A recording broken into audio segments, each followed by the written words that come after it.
और आइए अब अनिल जी से समझते हैं कल के बाजार की क्या रहे खास तैयारी और बाजार को अहम संकेत कहां से मिलेंगे। दुनिया भर के बाजारों की कमजोरी और एफआईएस की बिकवाली दबाव का असर भारतीय बाजारों में हफ्ते के पहले दिन देखने को मिला। बेहद कमजोरी के साथ शुरुआत होती हुई दिखी और उसके बाद बाजार सीमित दायरे में कारोबार करते हुए नजर आए। अमेरिका में शुक्रवार को 300 अंकों की तेज गिरावट रही, जो कि उम्मीद के मुताबिक नहीं थी, कहीं ज्यादा थी। और उसके साथ साथ डाउ फ्यूचर्स लगातार दबाव में दिखे सुबह से ही और लगभग 300 अंकों का नुकसान डाउ फ्यूचर्स में नजर आया। तो एक तरफ 300 अंकों की गिरावट शुक्रवार की, दूसरा 300 अंकों का नुकसान डाउ फ्यूचर्स का। दोनों ने मिलाकर न सिर्फ भारतीय बाजारों पर बल्कि पूरे दुनिया भर के बाजारों पर गहरा असर डाला। और जो कुछ भी बड़ी तेजी गुरुवार और शुक्रवार को बनी थी पिछले हफ्ते और जो लाइफ टाइम हाई के आसपास हम बंद हुए, उसके मुकाबले में बाजारों में आज करेक्शन का दिन रहा। अच्छी बात एक ही रही कि इंपॉर्टेंट सपोर्ट लेवल जो कि 15,700 के नज़दीक है, 15,625, 15,675 की रेंज में निफ्टी ने उस सपोर्ट रेंज को नहीं तोड़ा और बैंक निफ्टी ने भी 34,900, 35,000 के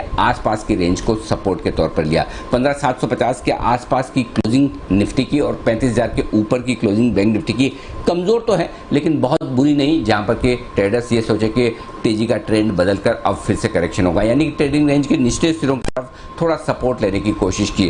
करेक्शन आपको मिड कैप और स्मॉल कैप शेयरों में भी देखने को मिला, लेकिन फिर भी चुनिंदा खरीदारी का माहौल मिड कैप स्मॉल कैप शेयरों में आज भी बरकरार था। तो ओवरऑल कह सकते हैं पिछले हफ्ते के दमदार प्रदर्शन के बाद ग्लोबल संकेतों के चलते एफआईएस की बिकवाली रही, लेकिन एक और इसके बाजारों की कमजोरी रही, लेकिन एक और बड़ा ट्रिगर एफआईएस की बिकवाली का भी नजर आया। शुक्रवार के सेशन में फिर से एफआईएस की तरफ से थोड़ी तेजी की पोजीशन कम होने के संकेत आते हुए दिखे, तो वो भी एक ट्रिगर था। तो ओवरऑल आज की गिरावट के बाद काफ़ी कुछ कमज़ोर ट्रेडर्स बाजार में से निकल गए, स्टॉप लॉसेस ट्रिगर हुए, बाजार थोड़े से हल्के होते हुए दिखे। लेकिन जहां तक कल के बाजारों का सवाल है, किस तरह से अमेरिकी बाजार आज बंद होते हैं और डाउ फ्यूचर्स कैसा कारोबार करते हैं, इन पर तो नजरें होंगी ही। कमजोर क्लोजिंग तो आज मिली और डाउ फ्यूचर्स 325 पॉइंट नीचे भी थे, लेकिन उसके मुकाबले में अमेरिका का कहाँ किस तरह का प्रदर्शन रहता है, क्योंकि अमेरिकी बाजार भी अपने सपोर्ट लेवल के बेहद करीब है, तो एक रिकवरी भी आ सकती है। देखते हैं आती है या नहीं। अगर रिकवरी आती है तो 15,625, 15,675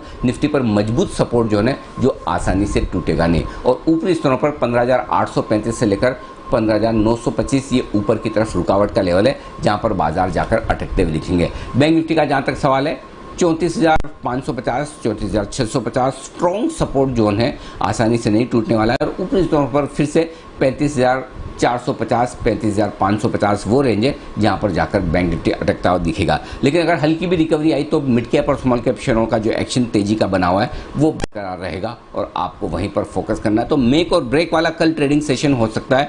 रिकवरी होनी है तो भी लेवल्स एकदम सही है, और अगर बाजार को रेंज के नीचे जाना है तो फिर उसके लिए भी एकदम कल का दिन परफेक्ट हो सकता है। लेकिन उम्मीद यही है कि ट्रेडिंग रेंज के निचले सिरे पर बाजार में फिर से रिकवरी लौटती हुई दिखेगी और खरीदारी आने की आप उम्मीद कर सकते हैं।